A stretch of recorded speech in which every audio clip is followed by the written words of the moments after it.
Oui,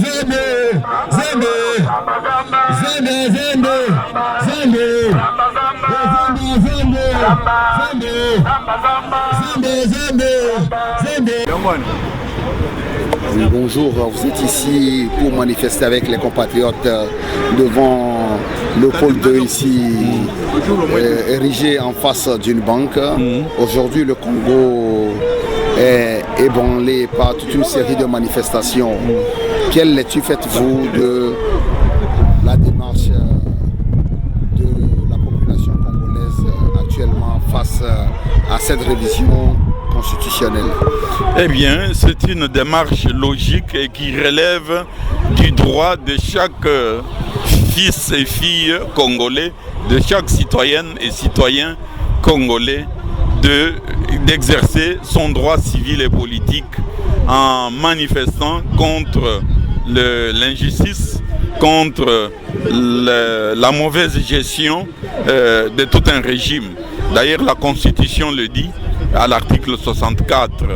Et ce peuple-là, congolais, aujourd'hui, est debout et pour réclamer sa liberté et pour se souvenir également de tant de morts, plusieurs millions de morts tant à l'est qu'à l'ouest du pays. Ce peuple-là est debout et nous le soutenons, et c'est notre peuple, nous le soutenons puisque il y a l'inadmissible, l'inacceptable, disons, répression qui lui a été imposée, qui lui a été faite, avec à la clé dans l'espace de 2 jours, plus de 42 morts. Mais à Kinshasa, mais on en compte plus. On en compte plus s'il faut penser à la répression qu'il y a eu à Goma, qu'il y a eu à Lubumbashi, qu'il y a eu dans certaines les grandes villes et qui continuent à être menées. Il y a beaucoup de victimes et les défenseurs des droits de l'homme aujourd'hui estiment que ça va aller au-delà. Les chiffres de morts vont aller au-delà de 100 même actuellement, puisque à Kinshasa par exemple, le régime a déployé ses tontons macoutes, permettez-moi de vous le dire, en tenue civile pour quadriller les hôpitaux. Par exemple, à Mama Yemo, il y a des éléments de la garde républicaine en tenue civile dont nous avons recueilli quelques identités. Ces éléments-là intimident le personnel soignant, les médecins, etc. et refusent que l'on puisse accéder à des morgues. Et en même temps, ils opèrent pour nettoyer les lieux en enlevant, en emportant les cadavres. Voilà comment le pays est quadrillé. Et aujourd'hui, les amis qui sont ici, qui ont organisé cette manifestation ici à Bruxelles, nous ont invités pour pouvoir faire le point avec eux en ce qui concerne la situation qui prévaut chez nous par rapport aux droits de l'homme.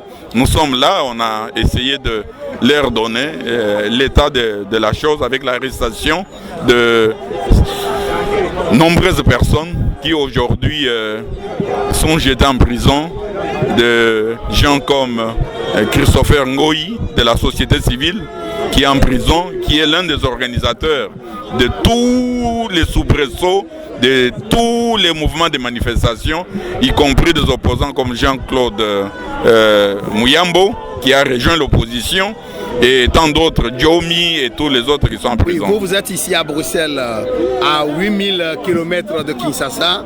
Que comptez-vous apporter dans cette lutte et comment comptez-vous le faire? D'abord, relayer auprès des acteurs internationaux la vérité, la réalité que le peuple congolais vit actuellement. Et vous n'êtes sans ignorer que je suis des droits de l'homme au niveau international. Documenter tous ces crimes, tous ces cas, avec au détail près, puisque je suis là, je représente les organisations de défense des droits de l'homme congolaises.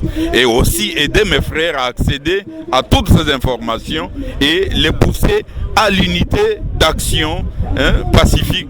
Voilà. y a un temps, les pays du Maghreb ont connu toute une série de mouvements sociaux.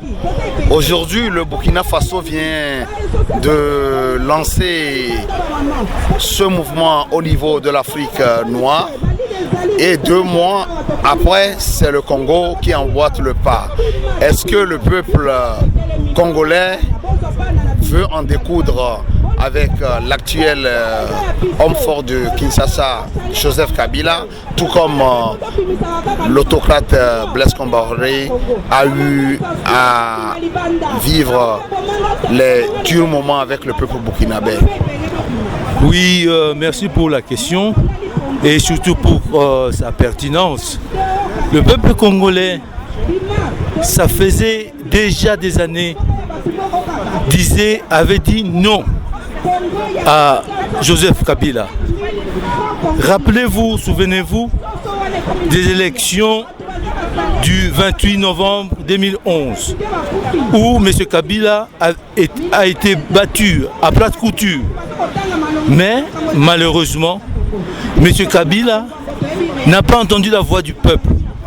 Parce qu'au moment où nous parlons, il règne par défi, ce qui n'est pas bon. Donc, je répondrai à votre question. Oui, le peuple est prêt à chasser M. Kabila et à tourner la page. Quelle est l'alternative que propose l'opposition, la société civile et vous de la diaspora? Oui, parler de M. Kabila simplement, je ne pense pas que ça soit suffisant. C'est un système. Et rappelez-vous aussi que avant Kabila, il y avait Mobutu. Mais on pensait chasser Mobutu pour retrouver la liberté. Nous vivons maintenant le même système avec M. Kabila. Alors, comme alternative, l'alternative c'est l'instauration d'un état de droit. Il ne faut pas que ce soit seulement de simples proclamations. Ça doit être dans les faits. Et le fait c'est quoi? C'est d'abord organiser une transition pour mettre des institutions en place. Et ensuite, ça finira par l'aboutissement, ça sera organisation d'une vraie élection. Une vraie élection qui donnera de nouvelles institutions. Voilà, si on peut parler d'alternative, voilà, succincte, ce que j'entends comme alternative. Merci Yves Lodonou depuis Trône pour Radio Campus.